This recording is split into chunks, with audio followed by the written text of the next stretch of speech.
And today on our schedule is leadership development. Before we get started, we have a few housekeeping items just to give you dates, and then also to have, we're going to do introductions.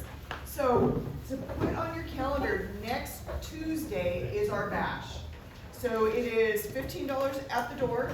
You're going to have 2 deep dives with meeting someone else, and we will have that planned for you, and it will be a wonderful event. There will be food for purchase if you would like, and it would be bring your friends. We will have a way to register for that online on Facebook, and we would love to see each and every one of you. The next thing, the third Wednesday of the month from 11 to 1, we have, at 4+1, we have a guest speaker, and that is Mr. Tedder. Thomas Tedder. Thomas Tedder, and so he will bring something to us. We will also, I believe, have something for lunch. It will be sandwiches. It'll be an array of things. Okay. But Thomas started this international business from his kitchen table back in Arkansas, and within 3 years, he bought the outlet malls where Tedder Industries is. You got to know what's going on between his ears. You got to be there. And did you say he's a first generation business entrepreneur? So he has a story to tell, and it'll be great to hear that. And so what we'd like to do is introduction wise, if you could take like 10 to 15 seconds, your name and your business. And we're just going to go around the room, and then we can have more time for our guest speaker today. So my name is Erin Bader, and I have a leadership coaching business. Hi, my name is Chris Stevens. I'm president of Uncle Dan's Salad Dressing, and we make the best ranch ever. And my name is Debbie Heiser, and I own and operate Lead Your Life with Debbie Heiser, and I am the chief igniter. I'm Jeff Spicer. I've got a video game company, and last year we started a tiny house business that we hope to go into production this year. I'm Shannon Book, and I am with Churchill Mortgage.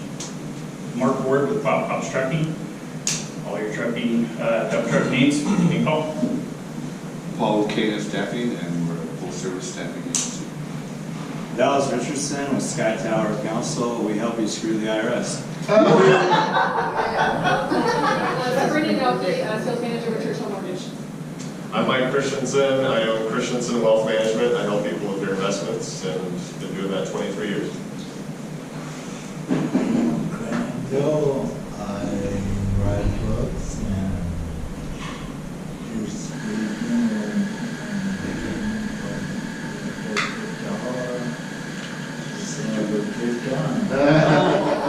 That's what we're here for, right? Steve Crawford with MAG Marketers, we manage marketing projects. Catherine Becker, co-manager serve, I help you Full Canyon Lake Builders, home building and remodeling, home repair. Lynn Knapp, my husband and I own the kitchen post, wedding chapel. Look at that. Look at all that. Love is here. That's awesome. It's like a meeting. Most of us have been there. Yeah, most of us go.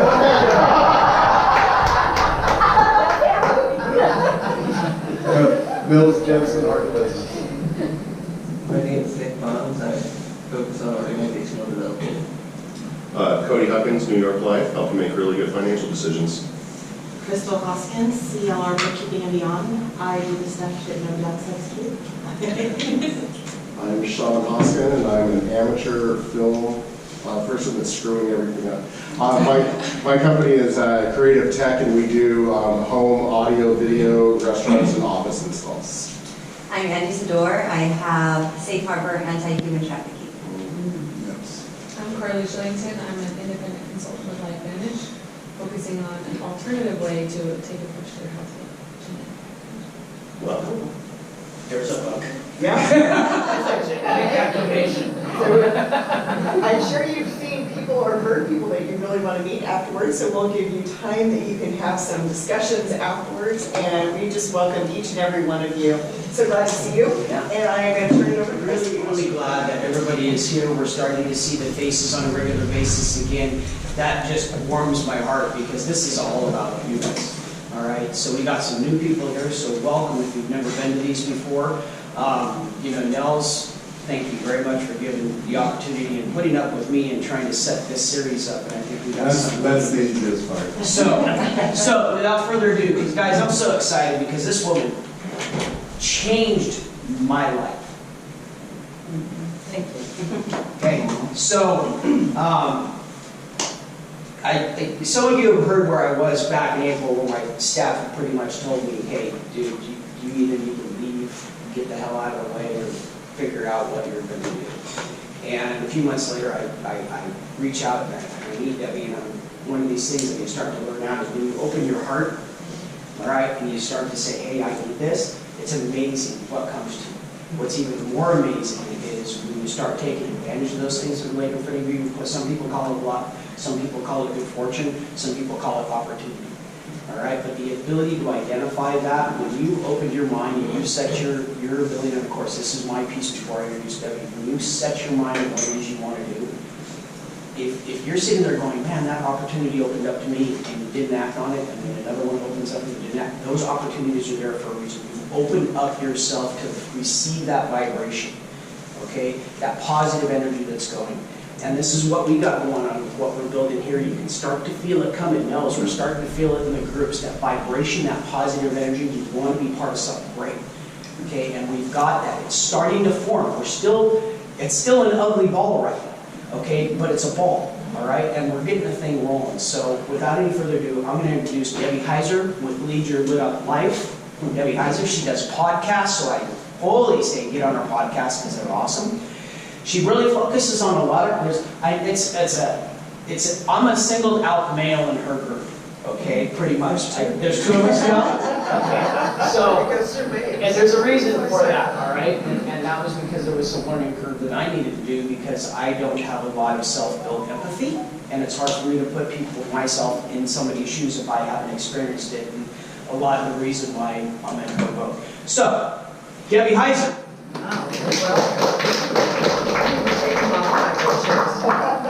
Well, good morning. Good morning. Thank you for having me. I'm going to talk about a lot of little different things that may seem random, and I'm going to try to put them all together in 15 minutes. And you have to understand, I do events in Sandpoint. I have one coming up in May, the 4th through the 8th. The first 5 people that register from out of town get to stay at the beautiful location on the lake with me. But so you have to realize that a lot of what I talk about happens over a length of time. But I want to tell you a little bit about me. It was hard for me to introduce myself that way because that's not how I typically introduce myself. So I want to tell you a little bit about my background. What I say is I help entrepreneurs make a lot of money, because here's the deal. It's easier to make a lot of money than it is a little money. And that is counterintuitive, it's countercultural, but it is the fact. So what I do is help entrepreneurs make a lot of money doing what they love to do without sacrificing what's important to them. I see way too many people in careers and businesses letting the business run their life versus them figuring out, what do I want my life to look like? And the business is a conduit to help that happen. Now, sometimes you're lucky enough to be in something you love and it doesn't feel like work, right? But that's my purpose in life. And so I also teach 2 classes at Gonzaga. One is a certificate in servant leadership. You don't have to be a student to go to that one. You just sign up. It's a certificate course. Servant leadership is kind of my jam, and I'll explain why that is. And then I also teach a master's level course called Foresight and Strategy. And people come in, and I have to tell you, the devious part of me kind of loves this, because people come in, they think, oh, we're going to strategize, and we're going to look at all these reports and analyze things and figure out what's happening and what's going to happen. And it is a class where 80% of what's said is nonverbal.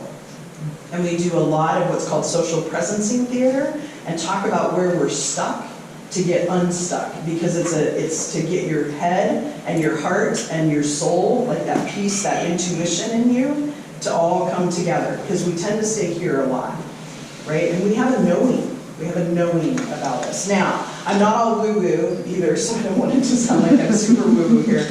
But a little bit of background, just so that you understand where I come from. I started out as a teacher. I started a pilot program in the state of Missouri. I come from Kansas City, go Chiefs, where I taught in a juvenile detention center. And so that was not what I would suggest to a first-year teacher, but I did it, and it was a blast.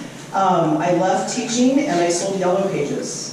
So some of you don't even know what Yellow Pages are. I love Yellow Pages. And I worked for a company, it went through numerous name iterations, but it ended up being Sprint. I was an executive at Sprint Publishing and Advertising. We called ourselves SPA, so we went to the spa every day. And I worked there for about 10 years. They sold to another company and moved to North Carolina, and my mom was ill at the time, so we decided to stay in Kansas City. And I went to work for Citibank, and I was an executive at Citibank in charge of 3 different locations for the training and development department. So I lived through the mortgage crisis. Those of you that are in finance understand the fun of that. And so anyway, that was a really good time. I learned a lot. I went from being a big fish in a small pond to a guppy in the ocean. Citibank had 300,000 employees worldwide. So it was interesting. Even though I was 5 down from the CEO, it's a breadth, right? There were a lot of me. So with that said, I do have a background in business. I was a CFO also for a small business out of California, and stepped out of that a couple of years ago to do what I'm doing now, and I love it. So part of what I do is help people understand some things so that you can step out of the emotional part of it and look at it really objectively. Some of what I do is the universal laws. I'm going to talk about a couple of those today with you. But the biggest piece of it, well, there's 2 main pieces. One is being really clear on what you want. Most people, when I ask what they want, can immediately come up with something they don't want. Yeah, you guys are shaking your head, you're like, yeah, I can tell you, I don't want this, I don't want that. And we look at everything. We look at relationships, we look at how you contribute to your community, we look at finance, because finance and business are 2 different things. We look at business. We look at our physical health, our spiritual health, our mental and intellectual health. We look at all of those gamuts and really define what you want. Now, what's interesting, and I'm going to have to write these down if you have a piece of paper, if you're electronically doing this. If you want to get clearer about what you want in life, there's 3 questions to ask yourself. So I always use physical health because everybody, I have not run into one person that doesn't have something they want to change about their physical health, which is a little sad actually. But if you think about it, think about your own physical health and ask yourself the question, what do I complain about? What am I frustrated with my physical health? And what am I tolerating? And what I mean by tolerating is not other people, because you're looking at yourself. What am I tolerating? Well, the excuse that I had to get up really early and leave at 6:30 this morning, so I didn't get up a little earlier to do my workout. It's a toleration. So if you ask yourself those 3 questions, what ends up happening is you're defining what you want, because it's usually the opposite of that. So if you want to get really clear about that, ask yourself those 3 questions. Now, that seems all great and fine. How many of you had New Year's resolutions? I gave them up. Okay, thank you. Thank you. I'm a good crowd. I used to have front and back, single spaced, and I'm like, Yeah.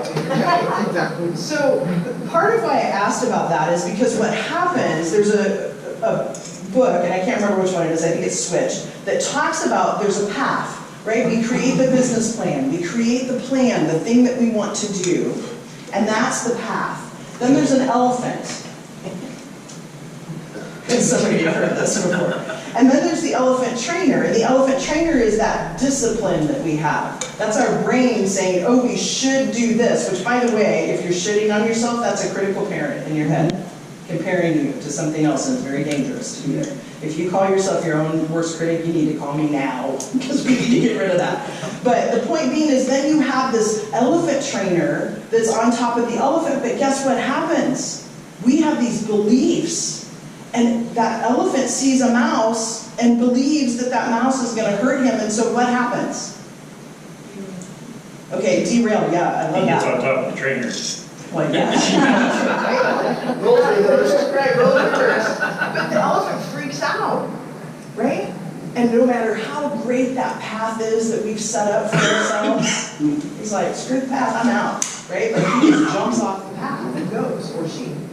And so when you think about that, there's a reason for that. And so I get really geeky on neuroscience as well. And so I want you to imagine your brain as a circle. And I'm going to give you a really quick neuroscience. So if you think about your brain as a circle, the top half of your brain is your conscious brain. Your conscious brain can accept messages, and it can reject messages. And it can also learn and create and innovate. There's a whole lot of things to that too. But guess what happens? Our subconscious brain, if you think about the subconscious brain being the bottom half of that circle, your subconscious brain receives a message, and it can only receive messages. Hence why you dream. Your subconscious is trying to make some kind of structure out of what you've received through the day. So what happens though is those messages that we receive turn into beliefs. And the beliefs then turn into actions, and the actions turn into habits. There's a great book called Atomic Habits. It's a little bit of a dry read, so go out to podcast. Brene Brown did a 2-part segment, and he goes through a lot of the book, which is pretty cool. But he talks about the fact that there was a gentleman that decided he wanted to lose weight. So he goes to the gym every day for 30 days. He walks in, he does 1 rep, and he walks out. Now, most of us would think he's a little nuts. But the habit isn't that he's going to go do this killer workout. The habit is he needs to become a man that goes to the gym every day. So understanding that habit. So part of what I do is I help people understand what beliefs they have. How many of you have heard from somebody, or maybe even said it yourself, that money doesn't grow on trees? Anybody? Well, guess what? It does, because it's paper. I love that, because it's like, who says? Right? But we start to believe that, and then subconsciously we go into scarcity instead of abundance. And really, it's not our money anyway. I mean, regardless of your belief system, whether it's the universe or, it's just energy that's out there. So that's part of the laws, right? When we think about the laws, two of the biggest laws that I like to talk about are the law of cause and effect. We are at first cause. Everything we do has an effect. So, funny story, I decided I'm working out at night, right? This is a couple years ago, and I decided I'm going to go to the gym. Oh, I just feel like I'm going to go drive around the gym and see how many people are at the gym. So, because it's all glass, right? So I go drive around the gym, there's like 2 people in there. And then I'm like, well, I'm going to drive back around and see if those 2 people are those annoying high school boys that sit around the weights and act like they're doing something and they're texting everybody. Like every excuse in the book, right, to not go work out. So I thought, okay, that's it, I'm just going to make a decision. So I go to the post office, decide I'm not going to work out, and as I'm walking out, I'm like, crap, I am first cause, and what effect do I want? And what decision I'm making, is it leading me to that effect? That's the law of cause and effect. But we have to realize we're at first cause, and desire is causative. And what that means is if you want something bad enough, you make it happen. But how many of you have tried to do something and you feel yourself hit this wall? Anybody? Yeah, and it's frustrating because you can't figure out how to get past the wall. What that is a double bind or a loyalty pact. So I say I want to shed 30 pounds, but deep down, I want to be like my deceased mother. And guess who looks like her deceased mother? You follow me? So this is a stronger desire. So the desire to shed 30 pounds is up here, but the stronger desire to be like my mother pulls me down, and then I make decisions based on that desire. Okay, got really quiet here. It's a reality. I know, I'm going through a lot of stuff in a very quick amount of time. But so what happens is a lot of times we don't even realize that. So as an example, I was so frustrated, I couldn't figure out, and I have a business coach, because even though I'm a business coach, we get too close to our own stuff. And I was talking to her, I'm like, Amira, I don't understand why I'm so afraid to step away from my W-2 job. I don't get it. I know that I can do this stuff. So we start digging around a little bit and have this awareness. My mother owned a hardware store. And she swore that the stress of owning her own business is what caused her breast cancer. Oh, wow. So guess what happened?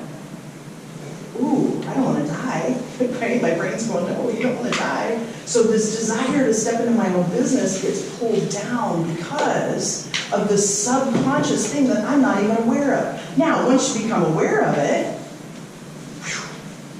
floodgates open, right? The awareness is the key piece, and that is the number one piece to be a leader, is being self-aware. The other piece that I want to quickly talk about is loyalty pacts. So that same example with my mother, a loyalty pact is where you make a contract with someone, and usually it's your mother or father figure, right? So I'm talking about kind of some deep stuff here, like you dig into, so I don't want to scare you, but like we do some of that work. Because I get so heartbroken to see people get so frustrated by not being able to move forward into something that they really want. And this loyalty pact, what happened then is realizing that I had a contract with my mother that if I go out and I run a successful business and I don't die, then I'm making her wrong. Like, do you see how our brains like do some really weird stuff, right? But that's how our brains are processing it, and we're not even aware sometimes. So part of what I do is help people bring that awareness forward so that you can do some work, but then also you become much more aware of the people that you lead. Right? When you understand the 4 people that are in their heads, you know, your little person and your adolescent, who we tend to be in our adolescence a lot, and that critical parent, you see them criticizing themselves all the time, you have a better awareness then of what's happening with them. So the law of cause and effect, you are first cause, and sometimes we make the decision. How many of you have ever like been talking about a decision and you know you have to make a decision and it's just draining, right? And then once you make the decision, what happens? Yes. Absolutely, right? So part of what all of this does too is help you make quantum leaps so that you can make these decisions a lot faster. Because once you get out of the confusion and the chaos, which is just really a lie, it's the messages that we get in our brain, right? Then you can step forward. Now, it doesn't mean that it's not hard, and it doesn't mean that sometimes some of you are money people that I'm like, hire an accountant. That's one of the first things I say to people when they come to me. I'm like, hire an accountant. That's not your genius, right? But then it allows you to figure out what your genius is. I will tell you, in 5 years, I will not be the CEO of my own business. It's not what I want to do. Somebody else will lead that for me.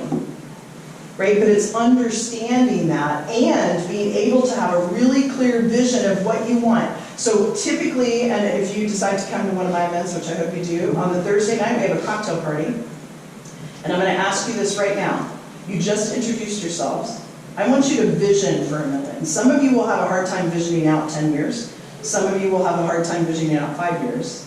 And if that's the case, just go to a year that's good for you. I want you to think about where you want to be. What do you want to be doing? What kind of relationships do you want to have? And typically what I do is talk about your business. So what do you want your business to look like in 10 years? And I have people write that down and I make them reintroduce themselves. Because you know what? We have to make decisions from that place today. Not where we're at. And that's part of what I help unleash, because the law of vibration says that we attract like vibrations. Meaning we are all neurons and protons. And so what happens, like if you even think about quartz watches, have a little piece of quartz crystal in them because it gives off the most steady vibration to keep time. So if we're all vibration, whatever I'm putting out into the world is what I'm attracting back. And so this brain science of kind of rewiring those messages is what helps you step into a lived life. And that's what I do. So, yeah, hopefully that was a whole lot of stuff.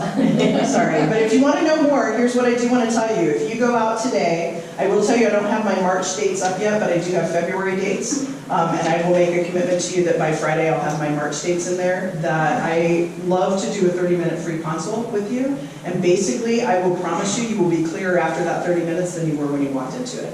Because that's my life purpose. So, yeah. Debbie, I'm sorry. Please say your business one more time. Yeah, absolutely. And my website is www.leadyourlituplife.com.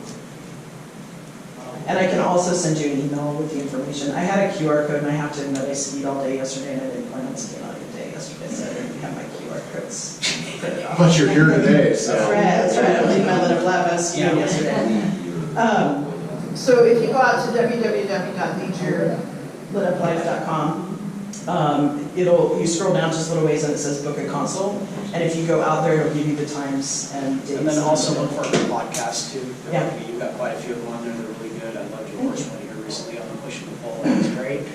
Yeah, I'm just enough of a geek that I looked up exercises so that I could ride a horse better. Because we spent 2.5 hours in the desert, up and down on a horse, and it had been 20 years since I've been on a horse, and there was a lot of learning that went on that one. Yeah. So you guys have any questions for Debbie? I mean, this is all about you now.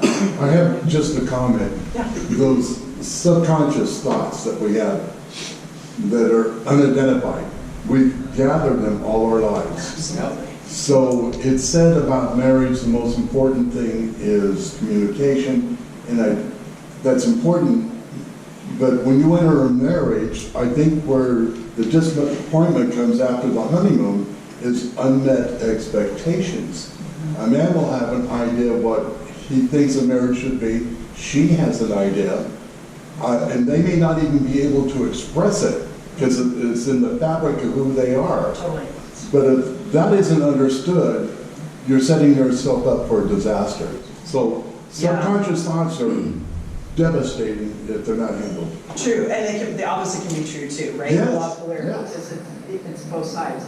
But when you look at it, one of the things that I also talk a lot about is transactional analysis. And when we're little kids, if you think about how many of you have seen a little, like I have a 20-month-old grandson, and like 1 minute he is laughing and I want to figure out how to make that my ringtone, but like he is laughing and you can't help but laugh, right? And then the next minute he's crying and then the next minute he's mad because something's not, so they're all emotion, right? And we express that emotion until someone tells us it's not okay to express that, right? And that's where our creativity, which is really, innovation is just the adult word for creativity. So like that innovative thoughts that we have as entrepreneurs, like we have to cultivate that. And a lot of us have hidden that person in a closet because we've been told these messages and have this baggage. One time I saw, there's an author that I used to love to read, Max Lucado, and he's in San Antonio, and I went to his church to see him speak, and he had the bride and the groom up at the front, and they would have backpacks and all this like baggage, and right, like they're trying to kiss each other at the end of this little skit, and they can't even get to each other because of all the baggage, right? So it's true, like to have really healthy relationships is to kind of uncover some of that stuff. So Well, if I were a benevolent dictator for life, I would indict that before you get married, you see a counselor together to delve into these yeah, these core wounds. Yeah. Because we all have core Well, wounds. just what your expectation is. Because if you're not getting it, you're upset. Yeah. And she's upset.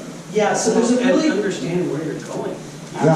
That's you gotta figure out where you want to go first. Yeah, and for any of the women in the room, I highly recommend it. It sounds really dorky, but there's a book called The Queen's Code. Because what ends up happening too is that we as women expect men to be women and to be a perfect woman.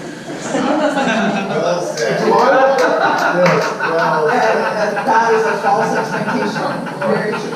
Right? And I don't mean that as a dish against women, but like we do, we expect to multitasking and you can hear me what I'm saying and physiologically we're built that way. I feel like this is dangerous for my marriage. I'm worried. I'm worried about this book. See what happens. Is there an audio book I can read ahead of me? No, unfortunately there's not.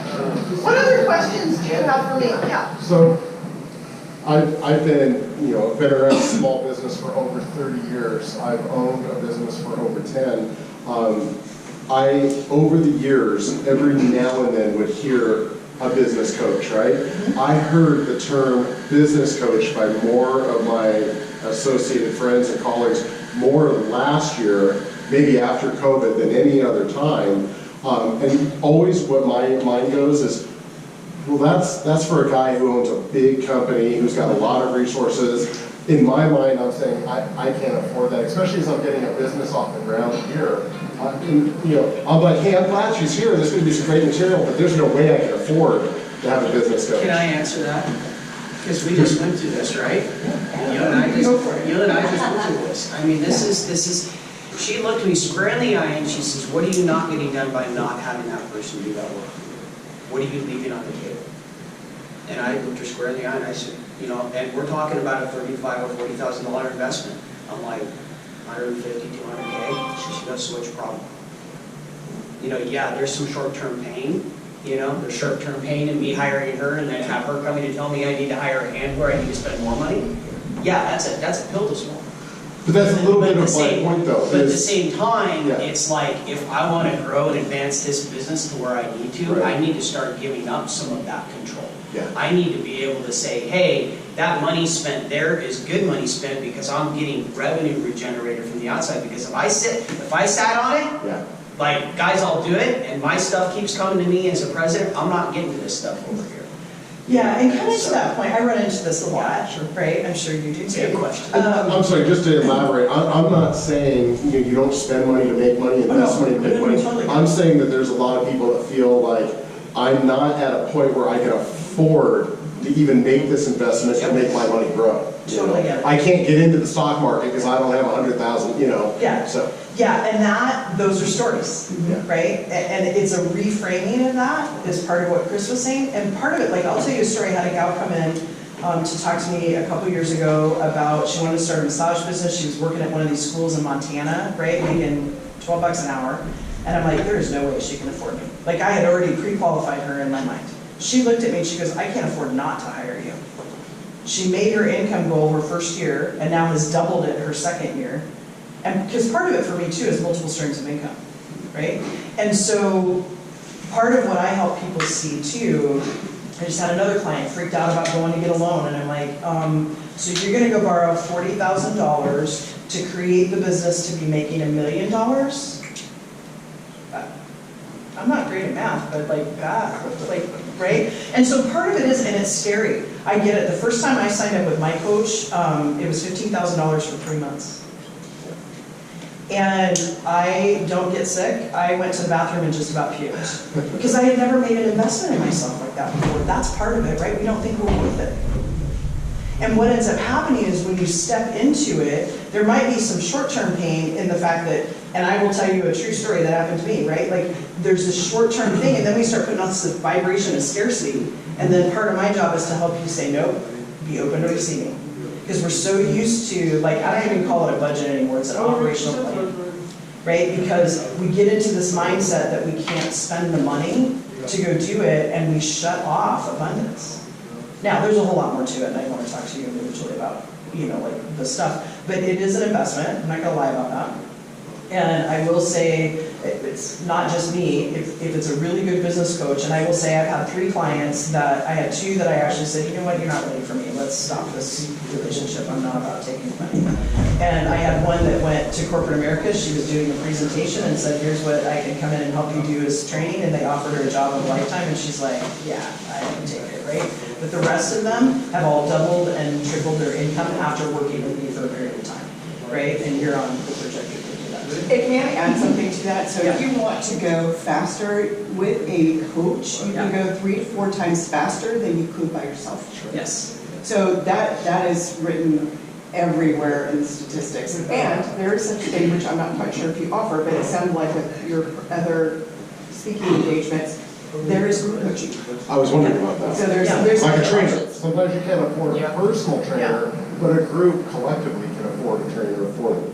Yeah, so here's what I'll do, if you don't mind, I'll send this an email too, because this workshop that I'm doing in Sandpoint is both for men and women. It's $3,500 for the weekend, so it's Thursday, Friday, Saturday, Sunday, includes all the food. And I'm willing to say, like, I'll give you a code for $500 off if anybody here decides to sign up. That's an example. And that free room? Well, if you're one of the first 5, No. absolutely. Because there's only 5 minutes. I don't want people sleeping on the couches. And so that's a good way also to get in and kind of get your feet wet and understand kind of what happens and see the change even that happens in you over that period of time. And honestly, some people are afraid to quantum leap. Some people are afraid to go fast. You know, I was that way where I was like dragging my feet moving to Idaho even, you know, back in 2014. I'm afraid to go fast. it's scary Unless someone sometimes, sneezes. right? Yeah. So I was curious, right, Yeah. because we actually talked about the value of an advisor, right? And I knew there had to be some statistic out there. So the American University says that their study finds that business coaching has a 788% return on your investment. Wow. I don't like to pipe up and talk because I get voluntold for things. She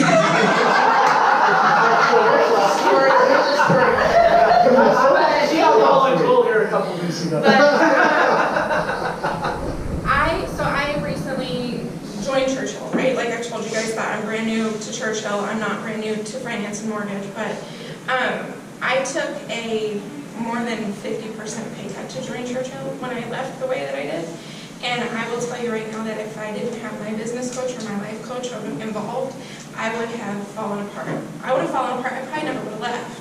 And I probably would have fallen apart then. So it's not just a business goal that you're coming from. You're not pouring from an empty cup when you put back into yourself. And so that's one of those things where I went from, you know, an amazing six-figure income to, hey, I'm starting from scratch. I'm writing down names on a notepad and we're going to build this again. Like, and that is horrifying, but it is so worth it. I've never been more happy in my life, ever. Yeah, and thank you for saying that, because what happens is when we hit a terror barrier, and then what happens is our brain goes, you're gonna die, like stay alive, right? And so I always tell people too, if you know that there's times that you kind of freak out, create a 911 before you get to that point. Right? Create a plan so when you feel yourself going into that, you have a plan of action because your brain is not thinking, right? And it just jumbles itself. And you drag your feet, you get into this like low vibration. Like I had a money plant and I got into this like low vibration thing because I was like, oh yeah, I signed like 9 clients in 2 months. And then I was like, oh crap, 9 clients are leaving at the end of 12 months, right? And all of a sudden, I kid you not, my money plan started losing legs. And I said, oh, I need to back up and change that whole attitude, right? And so it happens, and to your point, it helps you go through those terror barriers, because what happens, when you hit a terror barrier, you go backwards.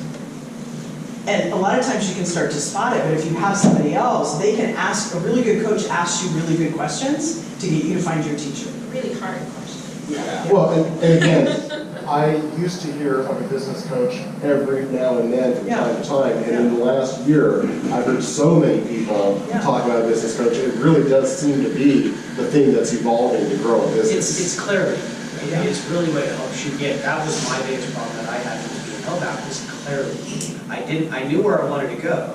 I didn't quite know how I wanted to get there, but I had a vision. But what I didn't understand is how much I was in my own way.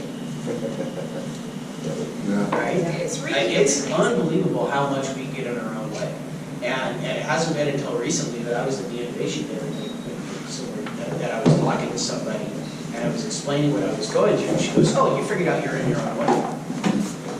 And I was on my own light bulb. Oh, that's like freedom, because then you're like, then it became really easy to inform me like, oh, those guys aren't getting that task done because they're waiting on me. You know what? I'm just going to say, you don't need me to make that decision. You guys can make that decision. And here's the importance of clarity, and then I'll stop, because I could talk for a long time. You guys just got to take the hook and pull me off. But what happens with clarity is it then helps you make decisions. Because when you're clear about what you want, then you can use your asset question of, is this getting me closer to or further away from that? And if it's getting you further away, sometimes there's a reason, but then sometimes you need a business coach to go, yeah, that is just an excuse. And when you have total clarity, there are no such things as obstacles. That is a true statement. It is. Think about water, right? Water gets to the end result. If there's a big boulder in the way, it goes this way until it gets big enough to just go over the boulder, right? And that's what business coaches like water. Now, do you help when one spouse is not on board? Well, She's got a good book for you. 2 things. She's got a book for you. Yeah. 2 things on that. I do have quite a few clients that see counselors too on the outside of it, because I'm not a counselor. So there are times that I would be like, that is not my realm and I don't want to go there because that could cause harm. I do coach couples. I've had some couples. It was interesting. I got divorced and all of a sudden 3 couples came to me. I'm like, whoa, you got a sense of humor, right? But it is, so what happens too is the law of sacrifice says sometimes you have to let go of the lower to move into the higher. It doesn't mean relationship. What I tell people is if you're heading this way and they're heading this way, they may be way back here, then that's good. If they're going this way, then we got to figure out something. Something's not, the desires are very different. And so you just have to come to an understanding, and sometimes that works great because it's the yin and yang that can be very supportive.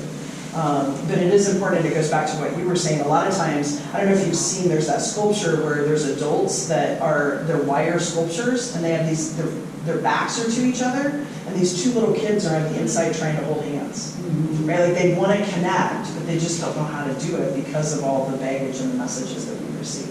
So I've actually found too that a lot of clients get in and they start to unwind these messages, and they also realize sometimes their role, because we're first cause in the relationship, and get really clear then on what they want that relationship to look like, and decide, is this a relationship that's working for me or against me? How do we find your podcast? If you go out to iTunes or Spotify, and you can also follow me on Facebook. It's Just your name? Lead Your Lit Up Life. Okay. And it's Lead Your Life with Debbie Heiser. Sorry. You can look just Debbie Heiser, 2 Heiser is Heiser. SER, yep. I don't know. But if you go out to the website, sign up for a clarity call, I'd love to talk with you, and I'll put some more times out there. Thank you, Debbie. Thank you. Oh, yeah, one more question. When you are coaching, is it pretty much the same strategies and theories that you're implementing and it works across all industries and professions? Yes. And what I mean by that is I have people sign for a year, because what happens is 4 to 7 months in, our brains start to freak out because we're getting clear and we want to run. And I don't do runners. Because you got to keep going through it. And once you get through it, it's like, and so I do a 4-hour VIP day with people up front to kind of get really clear on those categories of what you want, and it helps me figure out what your loyalty packs and your double binds are, so that then when we go into the coaching, so I use the same tools, I just use them differently, so it is a little bit custom, but yeah, it works across the board, yeah. And I'll get into some of the tactical pieces with people, but I'll also refer people to folks that know more than me, because I'm not the smartest person in the room all the time. So my first 4 hours with Debbie, she brought out her whiteboard and she wrote actually the tear sheet, flip chart, and she wrote on it. And she said, what is it that you're telling yourself during the day? I'm like, well, my hands are stiff. And she's like, okay, so I am a man who, enjoys flexibility, enjoys movement, and this was something we put up. So these were positive reinforcements to start the day with. So you could write these on your mirror, tap your mirror, something like that. But the idea is to see them and repeat them over yourself, so you start becoming that person that you want to become, all right, and leading your life the way she says, and that's lit up. So, yeah. And one of the things that we do, and then I'll leave it at this, is that I have a workbook, and I read this every day. And it's all the sections for me, and it says, I am a woman who is physically healthy, has mobility with less pain and aches, and is active and adds years to her life, blah, blah, blah, and it has the beliefs I want to believe, as well as the habits I know I need to create. And then I have my annual goals there. So I have that, and I look at that every day, and then it helps me break it down as to what I need to do each month, and even a purview out to 90 days. So it's a good tool to help us with that stuff. So yeah. Thank you, Debbie. Yeah, thank you all.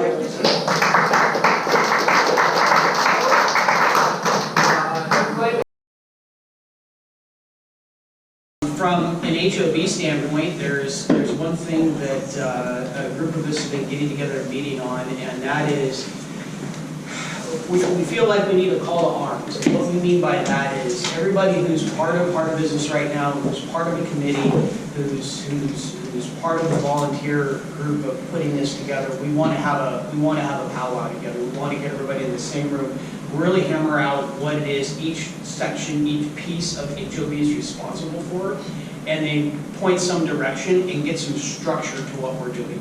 So that way, as we grow HOB through time, we've got a system that we can just plug new people into. So starting with that, we're going to start very, very simple. We're working on a date. We don't have a date and a location yet, but we're going to be working on this very diligently because we want to have it happen, I think, first part of March, yes, if I'm not mistaken. So it may be at my house, we're not sure yet, but we're talking about maybe a weekend time slot, 3 to 4 hours of just serious hardcore, put our brains in a room. An hour of planning, separate the groups out, let them go to their focus. So the first thing that we're gonna focus on right now is what we're doing and getting very clear about what these HOB weekly meetings are and what's needed. So from the host and the co-host standpoint or co-coach standpoint for these meetings right here, I think it's really important that we say, hey, what is it that you need to do? Okay, so if I'm the primary for this, what I'm having to do is I'm reaching out to like Cody, he's gonna speak next week, and I say, hey Cody, do you want to speak at next week's event regarding X, Y, and Z? He goes, yeah. That's really about as far as it goes for planning the next meeting out for next month as well. So this can be pulling from members who want to come in and speak, which we do have a list of some of those members that want to do that. This could be reaching out to somebody maybe you know, like me reaching out to Debbie and saying, hey, would you like to come down and share your wealth with us? And planning these. So it's not like it's a huge time commitment. You're going to send out a couple of emails. You're probably talking really realistically maybe an hour or two a month. Okay, so it's not a huge time commitment plus what you do here. But we really need to get to a point where each one of these weekly meetings is hosted by a different pair. Okay, and that pair should look at contributing to that meeting group for at least a 12-month period of time. Okay, if you want to go longer than that, that's fine, that's great, but I think the whole point of this volunteering and part of what I've learned from you is that, we have to kind of lead by our example, and we can't expect people to do things that we're not willing to do ourselves. All right, so I'm willing to come here and do this. What I'm asking is who else is willing to come here and host it? All right, so.